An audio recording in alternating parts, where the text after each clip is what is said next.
आने वाला रिक्शा चलाता था, गरीब था, सुबह से शाम तक रिक्शा चलाया। शाम को घर पहुंचा, बीवी भूख लगी है, मेहनत करता हूं, रिक्शा चलाता हूं, खाना लाओ। और बीवी ने उसके सामने अरहर की दाल रख दी, बिला बिगाड़ी हुई, न घी न छौंका लगा है, कुछ बिला भिकारी हुई दाल उसको दे दी सामने। उसको गुस्सा आया और लगा टनटनाने अपनी बीवी के ऊपर। मैं दिन भर मेहनत करता हूं, मजदूरी करता हूं, रिक्शा चलाता हूं, पसीना बहाता हूं, और खाने के लिए मुझे तुम अरहर की दाल खिला रही हो, वो भी बगैर छौंके की, बगैर फ्राई किए हुए, बगैर बिना भगारी हुई दाल तुम मुझे दे रही हो। नहीं खाऊंगा, हटाओ यहां से, दाल खाने के लिए मैं पैदा हुआ। बीवी समझदार थी, नेक थी, उसने हम ही जैसे मौलवियों की तकरीरें सुन रखी थी। उसने कहा मेरे प्यारे शौहर, गुस्सा होने की जरूरत नहीं है, अल्लाह का रिस्क है, इसको धुतकारने की जरूरत नहीं है। उस अल्लाह का शुक्र अदा करो जो तुम्हें खाने के लिए दाल भी मिल रही है और रोजाना तुम्हें वक्त पर मिल जाती है, किसी दिन नागा नहीं होता।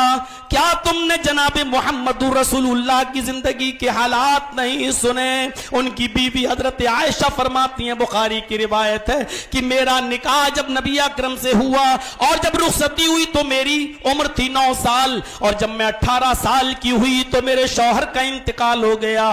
9 साल से लेकर 18 साल तक मोहम्मद रसूलुल्लाह के साथ रही, यानी 9 से लेकर 18 तक 9-10 साल में जनाबे मोहम्मद रसूलुल्लाह के साथ रही। लेकिन नबी अकरम हजरत आयशा फरमाती हैं, माश रसूलुल्लाह सल्लल्लाहु अलैहि वसल्लम तामन कत्तु, कि मैंने इस 9-10 साल की जिंदगी में अपने शौहर की मैंने देखा कि मोहम्मद रसूलुल्लाह ने, मेरे शौहर ने कभी पेट भर कर खाना नहीं खाया।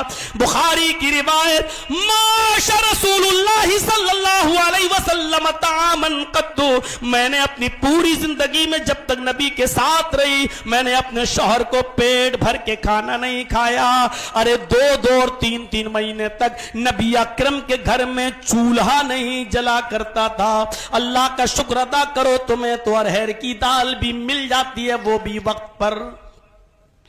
शौहर भी ना शुक्रा नहीं था, थोड़ा सा तंग आ गया था, मेहनत मैं करूं और मिले अरहर की दाल। लेकिन जब उसने अपनी बीवी से ये बात सुनी तो बहुत शर्मिंदा हुआ, उठा और अपनी बीवी की पेशानी का बोसा देकर कहता है, अल्लाह तुम्हें जज़ाए खैर दे, जिस तरीके से तुमने मेरी रहनुमाई फरमाई, नबी की सीरत और नमूना पेश करने के बाद मैं फौरन खाता हूं और अल्लाह का शुक्र अदा करता हूं कि हमारे नबी के घर में तो चूल्हा भी नहीं जलता था 2-2, 3-3 महीने, लेकिन अल्लाह मुझे कम से कम अरहर की दाल तो दे रहा है। इस रिक्शा चलाने वाले के सामने मौलवी जर्जीस ने 1.5-2 घंटे का लेक्चर नहीं दिया था, किसी मौलवी का बहुत लंबा चौड़ा खुतबा उसने नहीं सुना था।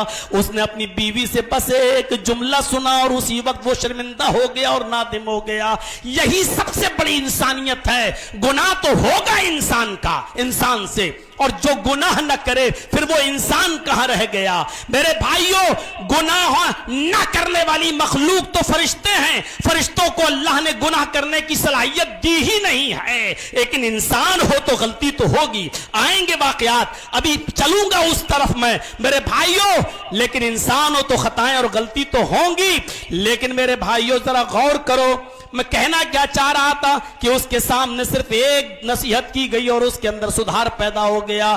तो जरूरी नहीं कि सुधार के लिए लंबे लंबे इज्तिमात हों, इजलास हों, तकरीरें हों। अगर फितरत में जिंदगी बाकी है तो एक जुमला ही इंसान की इस्लाह के लिए काफी होता है, और वो घर के अफराद भी समझा सकते हैं, आपकी बीवी भी आपको नसीहत कर सकती है और शौहर भी अपनी बीवी को समझा सकता है। साहब आ गए हमारे